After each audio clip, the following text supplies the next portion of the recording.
इसका तर्जुमा क्या है? आप फरमाते हैं इसका मतलब ये है कि जितनी कोई बंदा नेकी करे, अगर उसके मुताबिक नेकी कर दी जाए तो वो बदला होती है, और अगर थोड़ी बढ़ा के की जाए तो वो एहसान होती है। फरमाया रब करीम फरमाते हैं इस तरह करो, जरा सोच लो बचपन से लेकर आखिर तक, जहां तक तुम मौजूद हो, तुम्हारे माँ बाप ने तुम्हारे साथ क्या किया है। अगर उससे बढ़ा के करोगे तो इसका मतलब है तुमने एहसान किया है। माँ बाप जो होते हैं ना, ठंडी छांव, मीठी जिंदगी। माँ अनपढ़ भी हो ना तो कम से कम यूनिवर्सिटी होती है, और बाप अगर बिल्कुल अंगूठा छाप भी हो ना, किसी कॉलेज में, मदरसे में, इदारे में ना पढ़ा हो, तो बेटे के हक में जिन चीजों की जरूरत होती है वो सारी अल्लाह बाप को अता करके भेजता है। माँ बाप को ना कुछ इल्म लदुन्नी अल्लाह देता है कि बच्चों के लिए कैसे आगे बढ़ना है। माँ बाप एक हुस्न है मुआशरे का। रब तबारक व तआला की देखे ना, अल्लाह अकबर, दुनिया में किसी की मोहब्बत जांचनी हो ना तो मोहब्बत की तमसील दी जाती है। तिलकल अमसालु नदरिबुहा लिन्नास, अल्लाह लोगों के समझने के लिए मिसालें बयान फरमाता है। अल्लाह तबारक व तआला ने जब अपना आप समझाना चाहा ना, तवज्जो है मेरी बात पर, जब मालिक ने अपना आप समझाना चाहा तो मेरे रब ने माँ बाप की मिसाल बयान फरमाई। रब्बिरहमहुमा कमा रब्बयानी सगीरा, या अल्लाह उन दोनों पे रहम फरमा। और ये लफ्ज रब यहां दो माने में आया है, उलमा बैठे। रब का माना होता है तदरीजन पालना का, या अल्लाह उन दोनों पे रहम फरमा जिन्होंने मुझे रब बन के पाला। यानी मतलब क्या, यहां रबूबियत का माना पालने के माने में, तदरीजन पालना। मेरे नबी पाक सल्लल्लाहु अलैहि वसल्लम ने फरमाया अल्लाह तुमसे 70 माओं से ज्यादा मोहब्बत फरमाता है। ये इमाम सुयूती ने दुर्रे मंसूर में रवायत लिखी है। अच्छा भाई, अल्लाह ने भी मिसाल माँ की बयान फरमाई। फरमाया घर जाके अपनी अम्मा को देख लो, अम्मा तुमसे कितना प्यार करती है। बस उस प्यार को तोलना शुरू कर तो 70 माओं से भी ज्यादा रब तुमसे मोहब्बत फरमाने वाला है। माँ के सीने में ना, देखे ना, एक बच्ची होती है बीए, वो उसने कर लिया, उसकी अम्मा रोज कहती है बेटे सवेरे उठा कर। सास के पास जाएगी तो वो कहेगी कि इसकी अम्मा ने सवेरे उठना सिखाया ही नहीं, और बेटी कहती है अम्मा जी दो जावांगी वेखी जाएगी। अच्छा, उसकी शादी हो गई, उसकी सास ने आहिस्ता आहिस्ता शिकवे शुरू कर दिए, खामन से कहने लगी तू इसको उठाता ही नहीं सवेरे। वो भी कहता है कमरे में जाके अम्मा शिकवा करती है तू उठती नहीं। और बच्ची लाडली थी, वो नहीं थी उठती टाइम पे। जिंदगी के 22 साल 23 साल वो सवेरे नहीं उठी, वक्त पे नहीं उठी, मिसाल दे रहा हूं। फिर उसी बेटी को अल्लाह ने एक बेटा अता कर दिया। सुबह 100 आवाज उसकी अम्मा देती थी पर उसकी आंख नहीं खुलती थी, लेकिन उसी बेटी का बेटा शहरी के वक्त हल्का सा रोता है। सारी दुनिया सोई है पर अम्मा उसकी फटाफट जागती है, फटाफट जागती है। एक आदमी था तो उसकी बीवी इंतकाल कर गई और उसने तलाक दे दी। 10-11 साल का उसका बेटा था, उसने दूसरी शादी कर ली। एक दिन अपने बेटे से कहने लगा बेटे वो सगी अम्मा ठीक थी या ये वाली ठीक है? तो बेटा कहने लगा अब्बा जी ये ठीक है, वो सगी अम्मी झूठ बड़े बोलती थी, सगी अम्मी झूठ बड़े बोलती थी, झूठी थी, ये सच्ची है। उसने कहा बेवकूफ तेरी मां झूठी थी। उसने कहा अब्बा बड़ी। कहा किस तरह?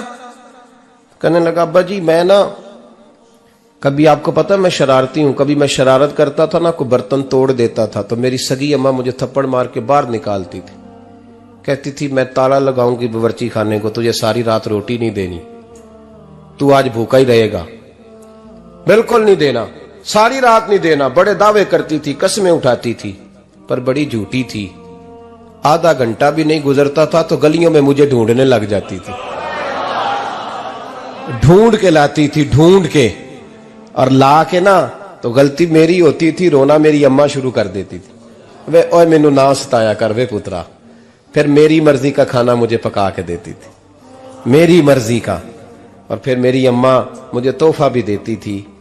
अब्बा जी वो झूठी थी, पहले कह रही थी सारी रात नहीं देना, अब आधा घंटा। ये बड़ी सच्ची है जवाब भाई है। मैं शरारत करता हूं तो थप्पड़ मार के निकाल देती है, कहती है रोटी नहीं देनी। फिर मैं सारी रात रो के गुजारता हूं पर नहीं देती। ये सच्ची है, वो झूठी थी। तू मां के दर्द को क्या समझे। बच्चे तो कहते हैं अम्मा ने हमें कैद कर दिया, अम्मा कहती है मेरी मर्जी से खाओ। और तुझे नहीं पता उसने कैद नहीं किया, वो तुमसे प्यार बड़ा सच्चा करती, और बड़ा सच्चा प्यार करती है तेरे साथ, बड़ा सच्चा। बेटा बर्गर खा के आ जाता है, अम्मा कहती है रोटी खा ले, कहता नहीं आपने बैंगन पकाए हुए हैं मैंने नहीं खाने। तो अम्मा मिन्नतें करती है, कहती है चल तू दस की खाना है, तेनू सेवियां ना बना दिया, फटाफट दाल पक जाएगी, क्या खाएगा। अब्बा जी मेरी तरह करीब से कहते हैं छड़ पर भूख लगेगी तो आप ही खा लेगा। लेकिन अम्मा कहती है इसने रोटी ना खाई तो मुझे नींद नहीं आएगी। तो इस दर्द को समझना। मैं गुलाम हूं एक आस्ताने का, और मैं समझता हूं जो किसी का मुरीद ही नहीं उस पर तो साया ही नहीं, उसे चाहिए किसी बुजुर्ग का साया हासिल करे। लेकिन भाई ये बात भी बड़ी सच्ची है कि मेरे जैसे पीर के हाथ में 5000 रुपया नजराना दो ना, पीर साहब दुआ करना, तो पीर साहब ने दुआ पक्की याद की हुई है सबके लिए, रटी रटाई, अल्लाह खैर करे अल्लाह भला करे, तो सबके लिए रट्टा लगाया हुआ है। और अम्मा को बेटा वैसे ही कह जाए, वैसे ही अम्मा मैं इंटरव्यू देने जा रहा हूं, जरा दुआ करना, वो बीबियां मंगा के दुआए तंजीना पढ़ाना शुरू कर देती है, और सारी सारी रात मुसल्ले पे बैठी। इस दर्द को समझना। और भाई बड़ा वेल ड्रेस बेटा होता है, वेल ड्रेस नौजवान, वो 18,000 का जोड़ा पहनता है, 7,000 का जूता खरीदता है, वो कीमती किस्म की घड़ी इस्तेमाल करता है। लेकिन उसी बच्चे के जब अपने बच्चे होते हैं ना, तो बीबी को कहता है ये ले 10,000 रुपया, बच्चों के कपड़े खरीद ले, मेरे सही है अभी कल ही तो खरीदे थे। और बाप, और तू समझा ही नहीं यार, 30 साल बाप ने जवानी सारी सऊदी अरब को दे दी, लेकिन तेरा ख्याल रखा। मैं ऐसे लोगों को जानता हूं जिन्होंने 30-30 साल परदेश में कंबल नहीं बदला, और जहां गए थे तो एक कंबल खरीदा था फिर बदला नहीं। तू मां बाप के बारे में, और यहां बच्चे हिसाब करते फिरते हैं, भाई तो पिछले महीने भी 5,000 दिता सी, तुसी पैसे दा कर दे की हो, मां बाप से हिसाब करता है तू। तिरमिजी शरीफ के लफ्ज है, एक सहाबी ने आके अर्ज की या रसूल अल्लाह पैसे विरासत के नहीं, मेरे अब्बा जी ने नहीं दिए मुझे, और मैंने खुद मेहनत करके कमाए, अब मेरा अब्बा मुझसे पैसे मांगता है तो क्या करूं, और मेरे हैं, मैंने कमाए हैं, अब्बा जी ने नहीं दिए, विरासत नहीं, हिस्सा नहीं मिला। हुजूर मेरा अब्बा मांगता है तो मेरे लिए हुक्म क्या है। तो नबी पाक ने फरमाया क्या कहा तुमने, पैसे तेरे हैं? कहा हुजूर हाँ। तो फरमाया अब्बा किसका है? कहा या रसूलल्लाह मेरा। तो फरमाया अगर तू अपने वालिद का है तो तेरी हर शय तेरे वालिद की है, तू भी तेरे वालिद का है तो तेरा माल भी तेरे। मां और बाप ये तो हुस्न है जिंदगी का, ये तो वकार है इंसान का।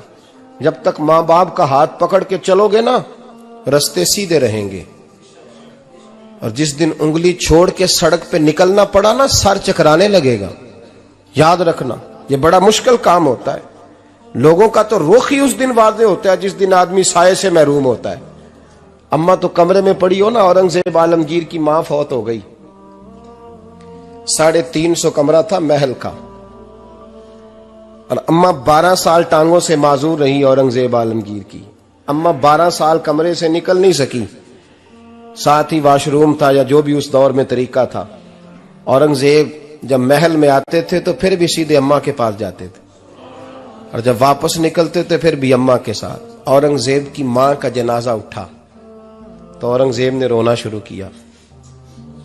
फिर सालों बीत गए पर उसके आंसू खुश्क नहीं होते थे। एक शख्स ने कहा तेरी कोई अनोखी मर गई है, सारी दुनिया की मरती हैं। उसने कहा मैं बादशाह हूं, 24 घंटे लोगों का आना जाना है, बड़े दबदबे हैं, बड़े डेरेदारियां हैं, बड़ी भैंसें, बड़ी गायें, बड़े खाने वाले, बड़े लांगरी। मेरी मां बूढ़ी थी, एक कोने में पड़ी रहती थी, पर जब से वो गई है ये मुझे महल नहीं लगता, मुझे कब्रिस्तान लगता है। मुझे लगता है ये कब्रिस्तान है। मां और बाप तो तेरी नेमत है भाई। हम बच्चे, हमारे आजकल के बच्चों ने एक मसला बड़ा पक्का याद कर लिया, कहते मौलाना पीर साहब पसंद की शादी करना जायज नहीं। मैं कहता हूं साहब और भी बड़ी चीजें जायज है, सिर्फ एक ही शय जायज रह गई है। रसूल पाक सल्लल्लाहु अलैहि वसल्लम सिवाय अल्लाह के किसी के पाबंद नहीं, किसी के पाबंद नहीं। पर जनाब सैयदा खतीजतुल कुबरा रदी अल्लाह ताला अन्हा ने पैगामे निकाह दिया, या रसूलल्लाह मैं शादी करना चाहती हूँ, हुजूर किसी के पाबंद नहीं। पर मेरे महबूब ने फरमाया मेरा चचा मेरे वालिद की जगह है, मैं अपने चाचा से पूछ के तुम्हें जवाब दूंगा। यह है पसंद की शादी जो मेरे नबी ने बयान फरमाई है। तू सारा कुछ क्रॉस कर करके गुजर जाता है। यहां तो हाल यह है कि पालने वाला कोई और साये में बैठने वाला, बाग तेरे दी कर कर राखी मैं सारी उम्र गुजारी, तो जदों ये फल पकन ते आया ते लै गए होर व्यापारी। और बेटा गुजरता है अम्मा के दरवाजे के आगे से, अम्मा के दरवाजे के आगे बेटा अमरूद लेके आया है 6 किलो। तवज्जो है मेरी बात पर? इधर देखें जी, छोड़ें थोड़ी देर हमारी सुने। वो अमरूद लेके आया 5-6 किलो, तो अम्मा के दरवाजे के करीब से गुजर गया रात को। तो कमाई खाने का टाइम आया ना, तो गुजर गया। तो वो वजीर आजम से डरता है ना, तो जाके बीबी से कहता है बीबी के हकूक देना भी रसूलुल्लाह की सुन्नत है। लेकिन ये क्या बात हुई, तूने बीवी और मां का मुकाबला शुरू करा दिया? समझ तो सही, ये तेरे लिए काबे की जगह है और तू बीवी के लिए काबे की जगह है। उसे भी समझना चाहिए, गौर करना चाहिए। 5 किलो अमरूद लेके तो मां के कमरे के करीब से गुजर गया है। बीबी को जाके कहता है चल आधा किलो अम्मा को भी दे, उसके कौन से दांत हैं। तो प्लेट में डाल के वो लाई है। तू समझा ही नहीं, तूने गौर ही नहीं किया। बंदा तो वो ठीक नहीं था, नेपोलियन। पर किसी ने उससे पूछा था बता जिंदगी में पैसे लेने का मजा कब आया? उसने कहा कि मुझे मजा तब आता था कि मैं अपनी सारी कमाई ला के अपनी अम्मा के हाथ पे रखता था, और फिर जब मैं अपनी मां से थोड़ा थोड़ा खर्चा लेता था ना, थोड़ा थोड़ा, तवज्जो है मेरी बात पे? अम्मा जी 10 रुपए दे आज, कहते जब मैं थोड़ा थोड़ा खर्चा लेता था ना, तो मुझे यूं लगता था जैसे मैं बादशाह वक्त के सामने खड़ा हूं और वो खजाने का मुंह खोल खोल के मुझे देता जा रहा है। तू इस जायके को समझ तो सही भाई, तू इसको समझ तो सही भाई। याद रखें और गौर करें, मां और बाप। और फिर ये भी सुन लें, नबी पाक सल्लल्लाहु ताला अलैहि वसल्लम ने मां बाप के लिए फरमाया हुमा जन्नतुका व नारुक, यही तेरी जन्नत है और यही तेरे लिए जहन्नम है। अगर ये राजी हो गए तो तेरे लिए जन्नत है, नाराज हो गए तो चाहे तू 100 पीर के मजार पे हाजिरी दे आ, लेकिन जब तक अब्बा राजी नहीं उतनी देर तक अल्लाह राजी। ये हदीस पाक है, हुजूर ने फरमाया जिसके वालिद राजी उसका अल्लाह राजी, और जिसका बाप नाराज उसका अल्लाह। हाँ बेशक, अब ये हदीस है ना, तो सारे वली एक तरफ बैठ जाएं, कहें या अल्लाह बख्श दे मुरीद को। लेकिन अगर अब्बा कहे या अल्लाह ना माफ करना, तो अल्लाह उन औलिया की नहीं मानता, वालिद की मानता है। इसलिए बुल्ले शाह आसमानी उड्डियां पढ़ना है, जेड़ा घर बैठा उन्होंने पढ़िया ही नहीं। भाई याद रखो, मां बाप से प्यार करो, इनकी खिदमत करो, इनके पास बैठा करो, और मां बाप को टाइम दें, वक्त दें, चंद घड़ियां उनके पास बैठें। आप यकीन करें, अब्बा जी से आप मशवरा कर ले, सिर्फ मशवरा, मर्जी बेशक अपनी करें, लेकिन उस मशवरे में आपको इतना साया मिलेगा कि जिंदगी में कभी नाकामी नहीं होगी। पर असी सज्जन दी मन्नी, अब्बे दी नहीं मन्नी। वो फटे पे जो नलायक हमारी तरह का बैठा है उससे मशवरा लेना है, वालिद से नहीं लेना। बाप के पास बैठे, उससे मशवरा लें। मेरे अब्बा जी किसान थे, मैंने अपनी जिंदगी में ढेरों चीजें अपने बाप से सीखी हैं, दर्जनों चीजें सीखी हैं। मेरे वालिद बड़े खुददार थे, मिजाज में अजीब सी खुददारी थी। कोई बंदा कभी हाल पूछ लेता था ना कि हालात किस तरह के हैं, तो फरमाते थे भाई अगर बताना हुआ तो अपने अल्लाह को बताऊंगा। अल्हम्दुलिल्लाह बड़ा फजल है, मैंने उनके हाथों पे हमेशा छाले देखे, हमेशा छाले, लेकिन उनका हाथ कभी किसी दुनियादार के सामने फैलता हुआ नहीं देखा। लोग मुझे कहते हैं आप किस पीर साहब के साहबजादे हैं, तो मैं कहता हूं मैं उस पीर का साहबजादा हूं जिसने मेहनत करके हलाल की कमाई खाई सारी जिंदगी। ये लोग पीर नहीं होते, ये मुर्शिद नहीं होते, और मैंने दर्जनों चीजें सीखी उनसे। तो सीखने तो बैठ, तुझे हजारों चीजें मिलेंगी। भाई अपनी जिंदगी में माँ बाप की तरफ देखो, सबसे जरूरी काम है इन्हें वक्त दो। अम्मा के ओ भाई बड़ा मुश्किल है दुनियादारों से तारीफ कराना, तो अम्मा दे कोल ते एवं 2 मिनट राती बईए ना आखी अम्मा पैर कटे ना रजाई चो तेरे घुट छड़ा, तो अम्मा कहती जा मेरा पुत्र थकिया आया तू सो जाके, मैं कदों काम लगी सा, मैं कदों हलवान डई सा, जा सो जा जाके। बस ये कार्रवाई है। तूने 2 मिनट के लिए कह दिया, सवेरे पूरे मोहल्ले में तेरी अम्मा कहेगी अल्लाह मेरे पुत्र वर्गा पुत्र सारियां नूं दे। राती आउंदा ते मैनू घुट के सौंदा है, अल्लाह घुटिया कोई नहीं सुया भी कार्रवाई पाई सू, लेकिन वो सबको बताती है। तो भाई इतनी कीमती चीज और तू छोड़ के बैठ। मैं कभी जलसे से देर से आता था ना, अब तो जाता नहीं ज्यादा जगहों पे, कोशिश करता हूं कि चलो माहौल के मुताबिक, थोड़ा खुश्क आदमी हूं तो हर जगह सेट नहीं हो पाता, इसलिए कम जाता हूं। तो कभी रात को आते थे ना देर से, मेरी अम्मा जी शुगर की मरीज थी, तो मैं छोटे भाई को फोन करता था कि अम्मा जी सो गए, कहते सो गए। मैं कहता था कि तू ना इस तरह कर, नीचे आ जा, 2 बज गए, वो शुगर की मरीज है, आंख खुल जाए ना तो दोबारा लगती नहीं बुजुर्गों की, तो तू दरवाजा खोल दे, अंदर दस्तक दी तो दिक्कत होगी। तो मैं जूते उतार के अंदर दाखिल होता था, तो पहला कदम रखता था तो मेरी अम्मा बोल पड़ती थी पुत्र आ गए, आ गए। ओ भाई तू इस दर्द को समझना, कोई तुझे मिलेगा, कोई मिलेगा तुझे ऐसा। अब मैं दूर दराज भी चला जाता हूं, उनकी जिंदगी में नहीं जा पाया, कहती हमने नहीं जाना, घर में रहना है, इस कैफ को समझ ले, इस दौलत के करीब हो जा। हजरत अबू हुरैरा रदी अल्लाह ताला अन्हु फरमाते हैं मेरी अम्मा बूढ़ी थी, मैं उनकी खिदमत करता था। बाप की खिदमत और माँ की खिदमत सबके हिस्से में नहीं आती, ये रब जिसे महबूब रखता है उसे ये मौके अता करता है। खुश नसीब है जिसे बूढ़ा बाप मिले और वो नौकरी करे, खुश किस्मत है जिसको बीमार माँ मिले और वो नौकरी करे। हजरत अबू हुरैरा फरमाते मेरी अम्मा बूढ़ी थी, तो उनका मैदा कमजोर हो गया था, तो मैं उठा के पखाना पेशाब करता था तो कई दफा मेरे ऊपर कर देती थी। ये हजरत इब्न जौजी अलैहिर्रहमा ने इसको लिखा है। फरमाते हैं मेरे दिल में ख्याल आता था कि मैं बड़ा खिदमत गुजार हूं अपनी माँ का। एक दिन मैं हजरत उमर के पास बैठा था उनके दौरे खिलाफत में, तो एक शख्स आ गया। उस शख्स ने आकर के कहा कि हजरत उमर से हुजूर एक मसला पूछना है। फरमाया पूछो। वो कहने लगा हुजूर मेरी अम्मा बूढ़ी हो गई है, बीमार रहती है, मरीजा है, मुझे आवाज देती है बेटे पेशाब आया है, आवाज देती है, तो मैं अम्मा को उठाता हूं। अभी मैं बैतुल खिला तक वॉशरूम तक जाता नहीं कि मेरी अम्मा मेरे ऊपर पेशाब कर देती है। हजरत उमर से कहने लगा हुजूर बचपन में मैं अम्मा पे पेशाब करता था, अब अम्मा मेरे ऊपर कर देती है, तो हक अदा हो गया ना। हजरत अबू हुरैरा कहते हैं जब उसने सवाल पूछा तो मेरे भी कान खड़े हो गए।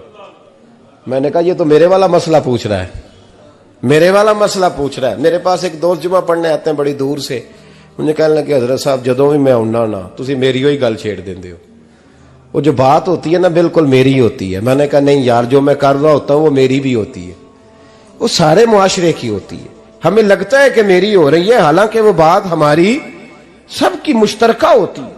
सुन ले और याद रख लें।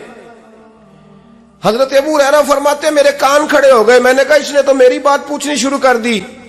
हजरत फारूक आजम से कहने लगा हुजूर बचपन में मैं अम्मा पे पेशाब करता था, वो मेरे ऊपर कर देती है, तो हक अदा हो गया। हजरत उमर कहने लगे नहीं कोई नहीं हुआ। उसने कहा हुजूर मुझे समझाएं, वो सारे काम जो मैं अम्मा के साथ करता था अम्मा मेरे साथ करती है, तो क्यों नहीं हुआ। हजरत उमर कहने लगे भाई पेशाब तो तू भी अम्मा पे करता था और अम्मा भी तेरे ऊपर करती है, पर तेरी और तेरी माँ की सोच में बड़ा फर्क है। उसने कहा हुजूर किस तरह, तो क्या जवाब है सैयदना फारूक आजम का, लौ काना नबिय्यम बाद लकाना उमर इब्न खत्ताब। क्या जवाब है। हजरत उमर फरमाने लगे तेरी और तेरी माँ की सोच में बड़ा फर्क है। कहा हुजूर किस तरह। फरमाया जब तेरी अम्मा तेरे ऊपर पेशाब करती है ना तो तू दुआ करता है कि या अल्लाह बूढ़ी हो गई है इसे पर्दा दे दे, और जब तू अपनी अम्मा पे पेशाब करता था तो वो दुआ करती थी या अल्लाह मेरे लाल को लंबी जिंदगी अता फरमा। फरमाया ये तेरा और उसका फर्क है, तू पर्दे की दुआएं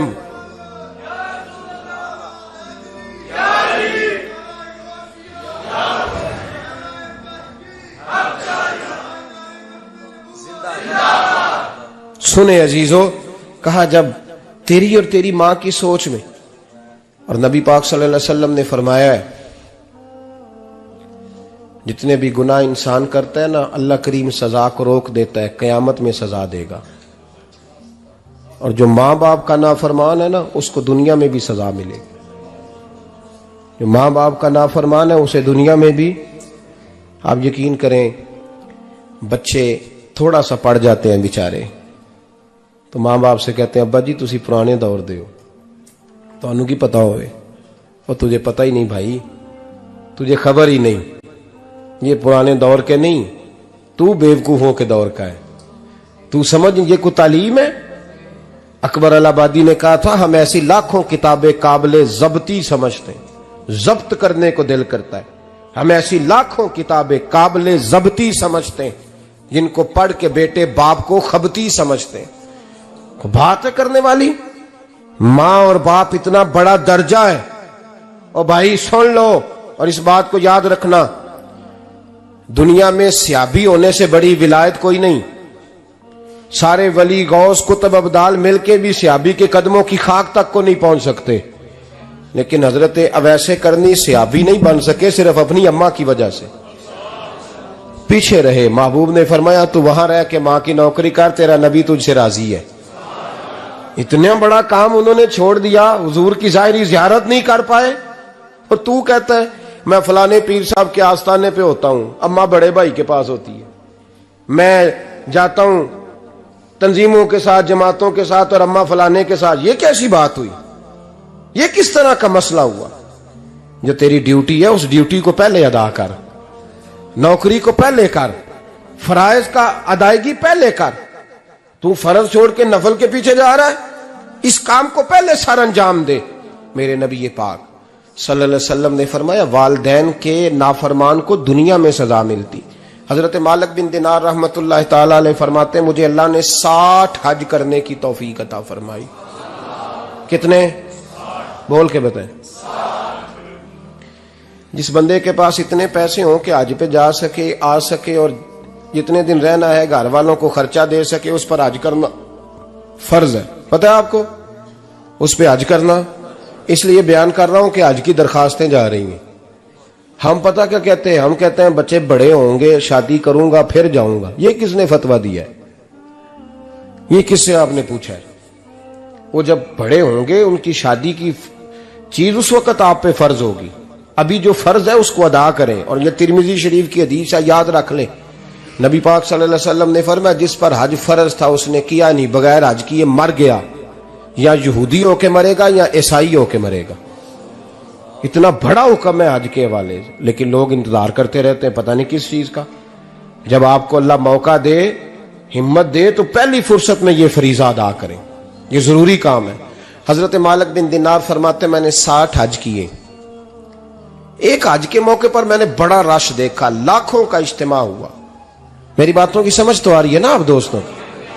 जो नहीं बोल रहे उन्हें भी आ रही है ना? अल्लाह जज़ा दे। कहते हैं लाखों का मजमा था, तो मेरे दिल में ख्याल आया, मैंने कहा अल्लाह इतने लोग आए हैं, इनका हज कबूल भी हुआ है कि नहीं? फरमाते मैं सोच रहा था तो रात को ना ख्वाब में मैंने किसी कहने वाले को कहते हुए सुना कि सबका कबूल हो गया। बल्ख का रहने वाला मोहम्मद बिन हारून बल्खी है, उसका हज कबूल नहीं हुआ। फरमाते हैं शहरों के अलग-अलग खैमे लगते थे। अब भी आप हज करने जाएं तो पाकिस्तानियों की रिहायशें अलग होती हैं, इंडियन की अलग, बांग्लादेश के अलग, मिस्री, यमनी, सब लोग अलग-अलग रिहायशें होती, झंडे लगे होते हैं मुल्कों के। कहते मैंने सवेरे उठ के ढूंढना शुरू कर दिया। ढूंढता हूं, वो बंदा मिले। कहते जहां बल्ख शहर के लोग रहते थे वहां चला गया। तो मैंने लोगों से पूछा तुम में मोहम्मद बिन हारून बल्खी कौन है? लोग कहने लगे वो तो बड़ा नेक आदमी है, परहेजगार है, बड़े भोले भाले, बड़े अल्लाह वाले, रियाज आपको बस हम ही जानते हैं, वो तो बड़ा नेक है, परहेजगार आदमी। कहते मैंने कहा अच्छा कहां है? उन्होंने कहा पहाड़ के पीछे उसने खैमा लगाया हुआ है, सारी रात इबादत करता है, सारा दिन रोजा रखता है, कायमुल लैल है, साइमुद दहर है। क्या बात? फरमाते हैं मैं उन लोगों की बात सुन के हैरान हो गया कि मुझे क्या बताया गया, ये क्या कह रहे हैं। फरमाते हैं मैं पहाड़ के पीछे गया।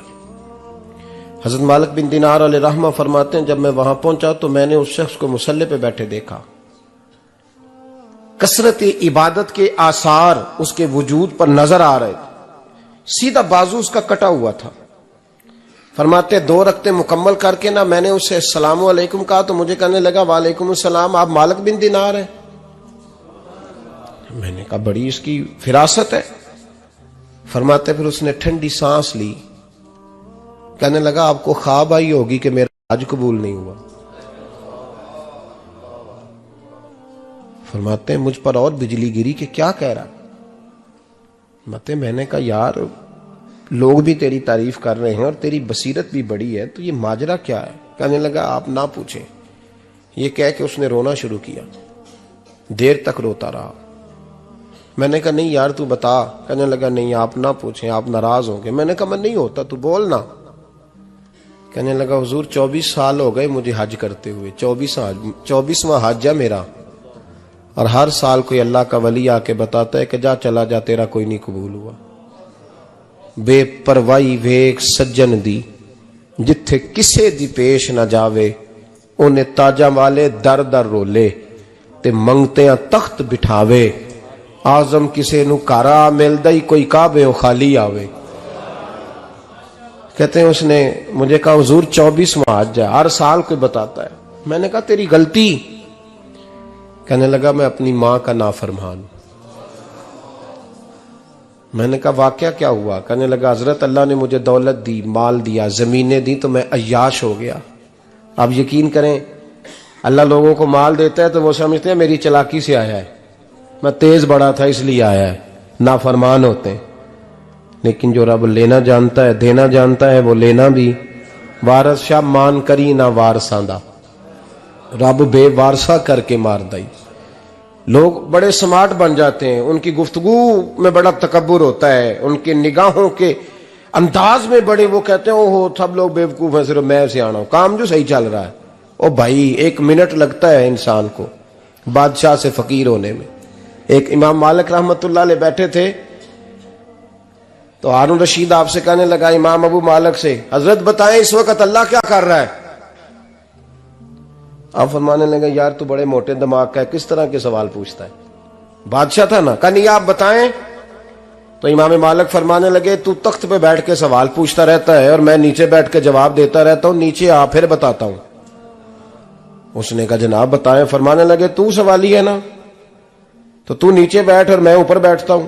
क्या जनाब आ जाए। हारून रशीद नीचे आ गया, इमाम मालिक तख्त पे बैठ गए। फरमाने लगे अब बता क्या पूछ रहा था। कहने लगा हुजूर पूछा था अल्लाह इस वक्त क्या कर रहा है। फरमाने लगे रब इस वक्त तुझे समझा रहा है कि इस तख्त पे तकब्बुर न करना, 1 मिनट लगता है मैं तुझे उठा के मालिक को बिठा दिया करता हूं, ये तुझे समझा रहा है, लिहाजा इस समझ पे कायम रहना, तकब्बुर न करना, 1 ही तो मिनट लगता है, ये तुझे समझा रहा है। तो वो शख्स कहने लगा मोहम्मद बिन हारून बल्खी इमाम मालिक बिन दिनार से कि हुजूर बड़ी दौलत थी तो मैं अय्याश हो गया था। रमजान का महीना था, अम्मा तंदूर में रोटियां लगा रही थी, मैं शराब पी के घर आ गया। हमारे यहां ये भी फैशन है ना, अब मेहंदी वाले दिन चौधरी साहब के डेरे पे जवान शराब पीते हैं तो पूछते हैं हाजी साहब आप तो हाजी भी हैं, तो डेरे पे मुंडे क्या करते रहे। कहते मैं डेरे तो सा मैनू नहीं पता, वो कार लगे सन। हाजी साहब आपको सारा पता है और अल्लाह आपसे पूछ लेगा। यहां तो कोई आदमी चुप कर जाएगा आपके किलों की वजह से, लेकिन अर्श के मालिक को भी तो जवाब देना है कि नहीं। क्या तरीका है देखे ना, कुल वाले दिन महफिल और मेहंदी वाले दिन अल्लाह से सिर्फ दुखों का रिश्ता है, रसूलुल्लाह से सिर्फ गमों का रिश्ता है। अगर तूने ढोल ढमक्का शोर शराबा किया है शादी वाले दिन तो कुल वाले दिन भी बजा, तेरा पता चले, जनाजे पे भी बजा। क्या तमाशा है। मजहब सिर्फ रस्म है, जरूरत है, कोई मर गया तो कुरान पाक खोल लो, बाकी जो मर्जी करो। हज भी कीती जांदे हो, लहू भी पीती जांदे हो, खो के माल यतीमां दा भेज मसीती जांदे हो, फट दिलां दे सींदे नहीं, टोपियां सीती जांदे हो, नफ्स ते छुरी फेर दे नहीं, बकरे कीती जांदे हो, फर्ज भुलाई बैठे हो, नफला नीति जांदे हो, ओ दसो ते सही बुल्ले नू ए की कुछ कीती जांदे हो, ओ दसो ते सही बुल्ले शाह नू की कुछ कीती जांदे हो। कोई तरीका है?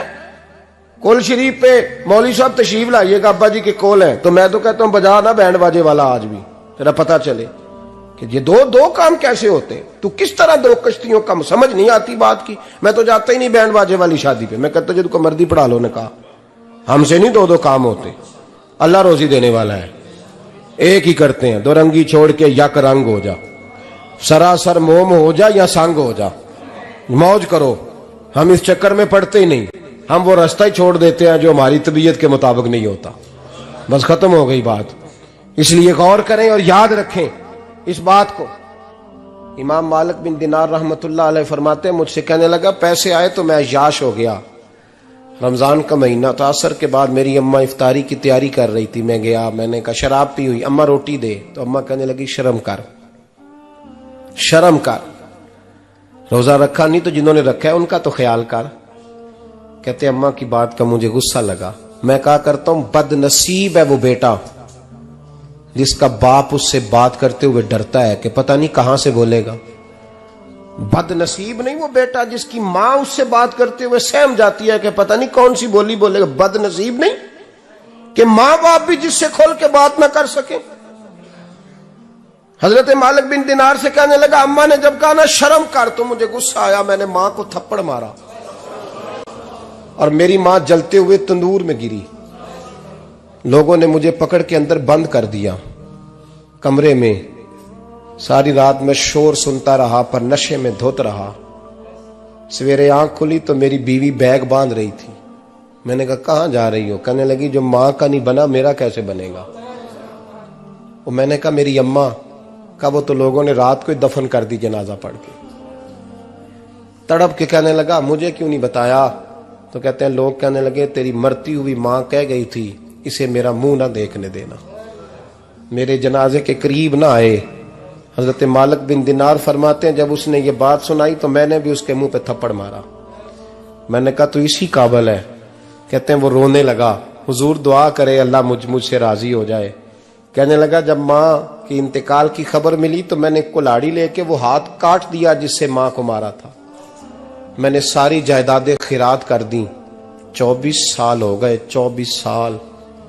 सारी रात नमाज पढ़ता हूं, रोजा रखता हूं, हज करता हूं, पर हर साल कोई आके कहता है जा दौड़ जा तेरा कोई नहीं कबूल हुआ। हुजूर दुआ करे मालिक राजी हो जाए। फरमाते मैं थप्पड़ मार के आ गया। मैंने कहा तुझसे राजी हो जाए इतने जालिम से? इमाम मालिक फरमाते रात को आके सोया तो मुझे ख्वाब में रसूल पाक का दीदार हुआ। तो नबी पाक अलैहिस्सलाम ने फरमाया मालिक तू उसे मायूस क्यों कर आया है? अल्लाह तो बड़ा मेहरबान है। कहा हुजूर मां के नाफरमान को माफी कैसे मिलेगी? तो इमाम मालिक फरमाने लगे नबी करीम ने फरमाया जा उसे जाके बता दे तुझे कयामत में तेरी मां की वजह से बख्श दिया जाएगा। कहा हुजूर अम्मा की वजह से किस तरह? तो महबूब फरमाने लगे इसकी मां कयामत में इसके खिलाफ मुकदमा दायर करेगी रब करीम की अदालत में। ए अल्लाह मैंने 9 माह पेट में रखा, दर्द सह के इसे जना, जिगर का खून पिला के पाला और इसी ने मुझे कत्ल किया। रब करीम इसकी मां का मुकदमा सुन के कहेगा उठाओ इसको दोजख में फेंको, इसने मां जलाई थी इसे भी जलाओ। महबूब फरमाने लगे जब पकड़ करके मालिक उसको मोहम्मद बिन हारून को लोग ले जाएंगे ना जहन्नम की तरफ, अभी फरिश्ते घसीटेंगे ही तो पलट के फिर अम्मा की तरफ देखेगा और दूसरी दफा फिर घसीटेंगे तो पलट के देखेगा और तीसरी दफा फिर पलट के कहेगा अम्मा ये मुझे जलाने लगे, अम्मा ये जहन्नम में फेंकने लगे। मेरे हबीब फरमाने लगे वो जल के मरने वाली मां वहां भी बोल पड़ेगी, कहेगी या अल्लाह चल मैंने माफ किया तू भी माफ कर दे। ऐ अल्लाह मैंने माफ किया तू भी माफ कर दे, अल्लाह तू माफ कर दे इसे, अल्लाह तू इससे दरगुजर फरमा, इसे माफ कर दे। मेरे महबूब पाक अलैहिस्सलाम फरमाते रब करीम कहेगा इसने तुझे जलाया, तो कहेगी अल्लाह ये तो बेटा था इसने जला दिया, मैं मां हूं, मेरे सामने जले तो मैं कैसे बर्दाश्त कर सकती हूं। फरमाया उसने जला के मारा था, पर उसी मां की वजह से रब करीम इसे जन्नत अता फरमाएगा। पलटा पलटा, जा जाके मां के पैरों में बैठ, जा सवेरे अनपढ़ बाप से दुआ कराया कर, जा बिल्कुल अंगूठा छाप बाप से सुबह दुआ कराया कर, देख रब करीम तेरे लिए रहमतों के दरवाजे खोल देगा। और आखिरी बात ये भी सुन ले, मां बाप के इंतकाल के बाद रिश्ते खत्म नहीं होते। रिश्ते खत्म, क्या दुआ मांगते हो नमाज में? रब्बना इग़फिर ली। इसका मतलब है मां बाप तो है ना, वो जो औलाद बचपन में चली जाएगी ना, नाबालगी में, छोटे बच्चे, वो कयामत में मां बाप की सिफारिश करेंगे। मां बाप के इंतकाल के बाद भी आला हजरत फाजिल बरेलवी ने 12 हुकूक लिखे हैं मां बाप के फतावा रज़विया में। फरमाया उनके दोस्तों से दोस्ती रख, उन्होंने वादे किए थे वो वादे पूरे कर, अगर उनके जिम्मे कर्जे हैं तो अदा कर, और अगर तेरे मां बाप जो नेकियां करते थे वो नेकियां जारी रख। और इमाम जलालुद्दीन सयूती ने शरह सुदूर में लिखा है, जमीन पे रह के गलत काम ना करना, वरना फरिश्ते कब्र में जाके तेरे मां बाप को कहेंगे तो कितनी बुरी औलाद पैदा करके आया। और फरमाया तो दुनिया में रह के अच्छे काम कर, चाहे दुआ मांग चाहे ना मांग, फरिश्ते कब्र में जाके कहेंगे क्या बात है तुम्हारे बेटे की, कैसा लाल पैदा किया है, दुनिया खैर से भर दी है। और भाई मुझसे कोई बंदा पूछे ना कि मां बाप को इसाले सवाब का सबसे बेहतरीन तरीका, तो मैं कहता हूं बेटे नमाजी हो जाओ। क्या कर, ताकि हर नमाज की आखिरी रकत में तू कहे रब्बना इग़फिर ली। नमाज अल्लाह की, जिक्र मां बाप का, अल्लाह ने रख दिया है। रब्बना इग़फिर ली हर नमाज की हर आखिरी रकत में खत्म शरीफ पढ़ा जाएगा। और नमाज के अंदर पढ़ेंगे इंशाअल्लाह ताला, पढ़ेंगे नमाज इंशाअल्लाह, वादा नहीं करा रहा। दाढ़ी किसकी सुन्नत है? नहीं, जिन्हें नहीं रखी हो बोलो, जिन्हें रखी हो तो बोलन डाया ने। किसकी सुन्नत है? तो सरकार के गुलामों ने रखनी है, किसी और ने रखनी है? गुलाम कहते हैं अभी हम नेक ही नहीं, नेक होंगे तो रखेंगे। वो खुदा के बंदो, नेक तो सारी जिंदगी बंदा नहीं होता। कभी किसी ने दावा किया है वली गौस कुतुब ने कि अब मैं बिल्कुल गुनाह नहीं करता, मैं पाक साफ हो गया हूं? किया कभी? ये शैतान का वसवसा है। दाढ़ी हुजूर की सुन्नत है, और रखो तो नबी पाक की मर्जी के रखो, पूरी मुट्ठी रखो, अपनी मर्जी की ना रखो। जितनी मुझे अच्छी लगती है उतनी मैंने रख ली। एक मुट्ठी दाढ़ी रखें, सारी दुनिया की ट्रेनें गुजरती हैं तो गुजर जाएं, नमाज का वक्त नहीं गुजरना चाहिए। बस खत्म हो गई बात। दुनिया तो चंद रोज है, ओ पईयां देश दियां कबरां जिन्हां ते फुल पे, उधरों कोई नहीं जी आमदा ते इधरों लखां गए। नमाज सबसे पहले, इसलिए कि रब रसूल के बगैर हमारा गुजारा ही नहीं, गुजारा ही नहीं। नमाज, कुरान पाक और दुरूदो सलाम, ये कज़ा होना ही नहीं चाहिए, जो मर्जी हो जाए। और साथ साथ सुन्नत और शरीयत का लिहाज करना सीखें। और मेरी अपील ये है, हर इमारत पे गुलाफ नहीं चढ़ता, सिर्फ खाना काबा पे चढ़ता है। हर किताब का गुलाफ नहीं होता, सिर्फ कुरान पाक का होता है। हर बीबी का पर्दा नहीं होता, सिर्फ मुसलमान औरत का होता है। जो चीजें पर्दों में होती हैं ना, वो मुकद्दस होती हैं। और भाई टाफी से भी रैपर उतार दो तो मक्खियां बैठने लगती हैं। तो जो बीबी पे पर्दा होगी उस पे बुरी नजरें नहीं जमेंगी। ड्यूटी है आपकी, बेटियों को पर्दा कराएं, बहनों को पर्दा कराएं, माँ बाप माओं को गुजारिश करें। पर्दा हुस्न है मुसलमान का। जिस घर में पर्दा रहता है उस घर में अल्लाह के फरिश्ते रहमत नाज़िल फरमाते हैं। ये कोई फैशन, कोई तरीका, कोई मतलब ही नहीं इन चीजों का। बापर्दा करें अपने घरों को। दुआ करता हूँ अल्लाह तबारक व तआला मेरी इस हाजिरी को कबूल फरमाए। अल्लाह आप सबका आना कबूल फरमाए। और जो कुछ मैंने कहा, अल्लाह तबारक व तआला हमारे दिलों में, हमारी रूहों में इस जज्बे को जागुज़ी फरमाए। आखिर दावाना अल्लाह सलामत रखे। अब काफी नहीं हो गया काम? मैं तकरीर भी इतनी करता हूँ 35-40 मिनट की, यहां तो कुछ ज्यादा हो गई है मेरा ख्याल है। तो थोड़ी बात करने की कोशिश किया करता हूँ। चलो मेरी राय यह है कि खुराक थोड़ी हो तो हजम जल्दी हो जाती है। अरसलान साहब से मैंने कहा मेरा खाना ना पकाना। मेरा मौक़िफ़ ये है कि महफ़िलें सस्ती करनी चाहिए ताकि ज्यादा होनी शुरू हो जाए। महंगी बड़ी है इसलिए मैं दसिया था माड़ा बंदा ते हाथ ही नहीं ना पाता। तो मैं कहा करता हूं कि कम से कम खर्चा हो। हमारे करोड़ों रुपया सालाना लगता है महफिलों पर, अगर अरबों कह दूं तो फिर भी बात गलत, लेकिन उसका रिजल्ट हमें उस तरह का नहीं मिलता जिस तरह का मिलना चाहिए। लेकिन आपने अजमत वालदैन पे प्रोग्राम किया। मेरी राय यह है कि हुकूके ज़ौजैन पे भी होना चाहिए, और शादी से पहले हर बच्चे को मियाँ बीवी के हुकूक का पता होना चाहिए। बाद में 3 तलाकें दे के आ जाते हैं, कहते हैं मैंने पता ही नहीं सी। तो अगर पहले पता कर लेंगे तो ये तमाशा नहीं लगेगा, लेकिन ये काम होता नहीं। बहन भाइयों के हुकूक पर बात होनी चाहिए, ये बड़े जरूरी काम है। और ये भी सारा मेरे नबी पाक का मिलाद ही है, इसलिए कि ये बातें मुस्तफ़ा ने सिखाई हैं हमें सल्लल्लाहु। एक बात कही हजरत ने, मैं अर्ज कर देता हूं। मुहद्दिस इब्न जौज़ी रहमतुल्लाह अलैह एक बुजुर्ग के बारे में फरमाते हैं, वो कहते हैं कि बाज लोगों ने तो उनका अपना नाम लिखा है और बाज जगह पे एक और बुजुर्ग का जिक्र है, और बयान रवायत हज़रत मुहद्दिस इब्न जौज़ी फरमाते हैं। वो कहते हैं कि मैं घर में कोई काम कराना था, काम होते हैं ना छोटे मोटे घर में, तो फरमाते हैं मैं मजदूर लेने गया बगदाद में। चौकों पे मजदूर सारी उम्र का मजदूर ही है ना बेचारा।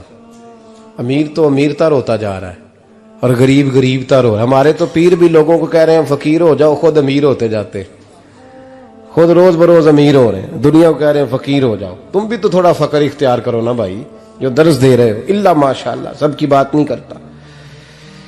फरमाते हैं कि मैं ना मजदूर लेने गया, बगदाद के चौक में मजदूर बैठे होते थे, तो मेरी उन मजदूरों में से ना एक नौजवान बच्चे पे नजर पड़ी। बड़ा कमजोर सा वजूद था, लेकिन चेहरे पर इबादत का निशान था। माथा बताता था कि नमाज का बड़ा ख्याल रखता है। मैं उसके करीब गया, चेहरे भी बड़ा कुछ बताते हैं ना, चेहरों में भी बड़ी रानाई होती है। फरमाते हैं मैं करीब गया, मैंने उसको कहा बेटे मजदूरी करोगे? तो कहने लगा मजदूरों में बैठा हूं तो हुजूर मजदूरी के लिए ही तो बैठा हूं। तो मैंने कहा कि चलो फिर। कहने लगा नहीं मेरी कुछ शर्तें। मैंने कहा बताओ? कहने लगा पहली शर्त यह है कि लोग 4 दिनार दिहाड़ी लेते हैं, मैं 3 दिनार लूंगा। मैंने कहा यार बे तो बड़ी बेहतरीन है, बाकी भी इस तरह की रख ले। उसने कहा हुजूर दूसरी शर्त यह है कि मैं आपकी मुकम्मल बात मानूंगा, लेकिन जब अजान हो जाएगी फिर आपकी नहीं सुनूंगा। तीसरी बात उसने ये की कि हुजूर मैं आपके घर में काम करूंगा पर आपके किसी सवाल का जवाब नहीं दूंगा। कहते हैं मैंने कहा यार तू बड़ा अजीब है, शर्तें तो मालिकों की होती हैं। कहने लगा जी बहरहाल मैं शर्तें लगा के जाता हूं। फरमाते मैं उसे घर ले आया, काम मैंने उसको बताया, तो जो काम मजदूर सारे दिन में करता है ना उसने 2 घंटे में कर दिया। हमारे मजदूर सिगरेट पीने में भी तो आधा घंटा लगाते हैं ना, वो चाय पीने जाएं तो पौना घंटा वहां। उनको भी तो ध्यानदारी करनी चाहिए कि नहीं करनी चाहिए? ने मुआहदा किया है ना जी, तो पूरा उतरना चाहिए ना। कहते 2 घंटे में। अब काम जब बंदा शुरू कराता है तो काम और निकल आता है। कहते काम मैंने उसको और बता दिया, वो करने लगा। उसने मिट्टी निकाल के रखी थी बाहर रास्ते में, तो अजान हो गई जोर की।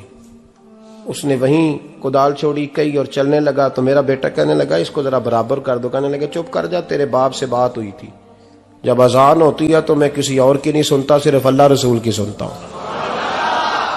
कहते हो मस्जिद चला गया, नमाज पढ़ के आया तो दोपहर का वक्त था। मेरी बीबी कहने लगी इसको को खाना खा ले। कहते हमने कहा खाना खा लो, तो कहने लगा मैंने रोजा रखा हुआ, रमजान भी नहीं था, नफली रोजा रखा हुआ। फरमाते हैं शाम हुई, मैंने 3 दिनार दिए। तो मैंने कहा तेरा नाम क्या है? कहने लगा मैंने आपसे कहा था मैं किसी सवाल का जवाब नहीं दूंगा। तो वो चला गया। अगले दिन मैं फिर लेने गया उसे, काम कुछ और निकल आए। तो लोगों ने बताया वो सिर्फ हफ्ते वाले दिन आता है।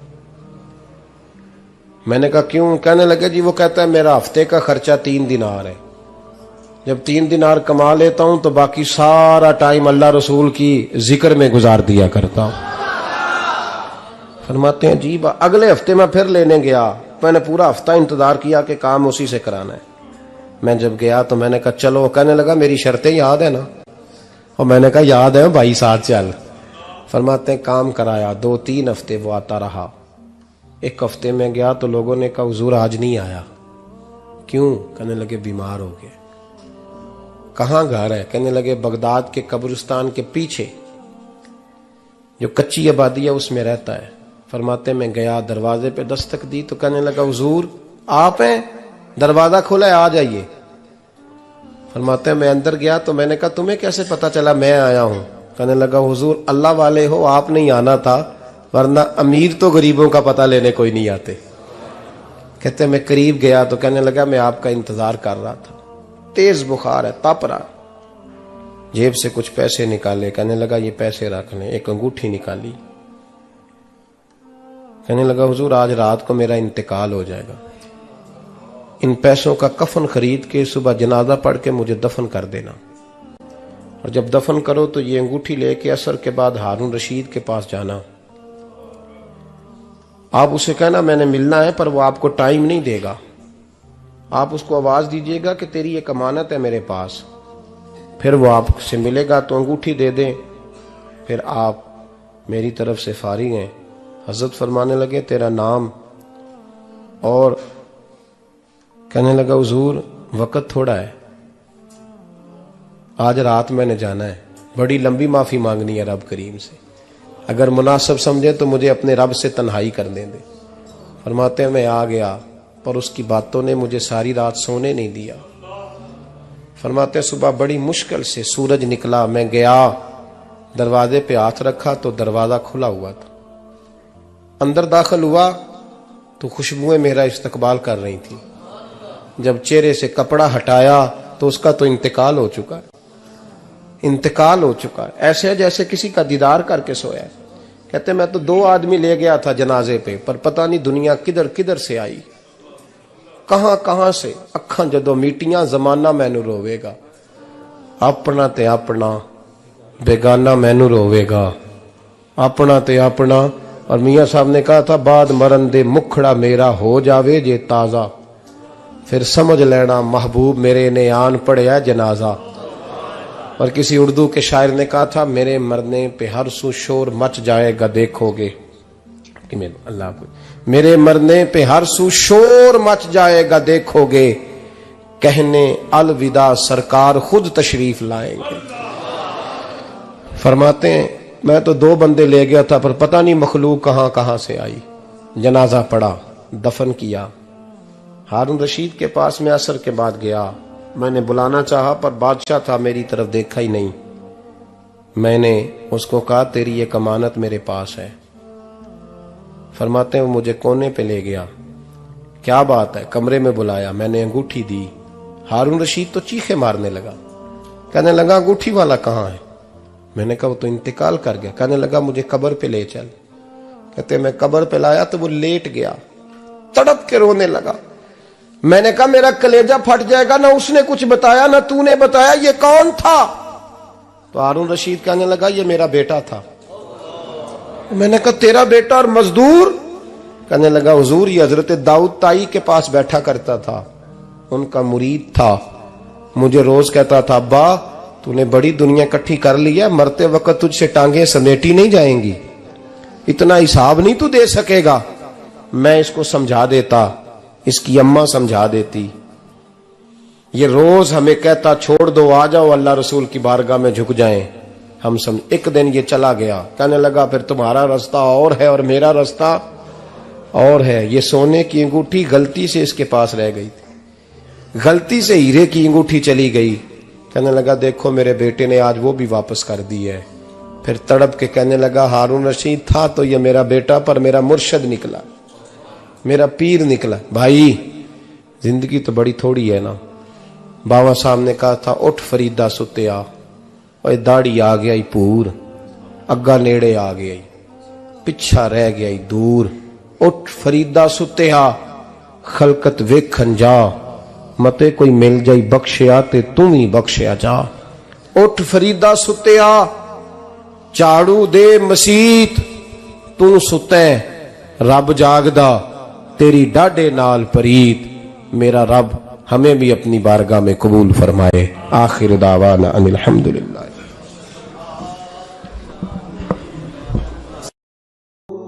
कूड़ा तख्त दुनिया दा बाहू, फिक्र सच्ची बादशाही।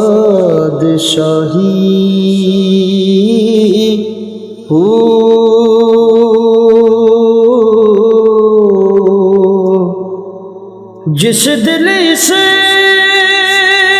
मैं अल्लाह दा चमके इश्क भी करदा हले।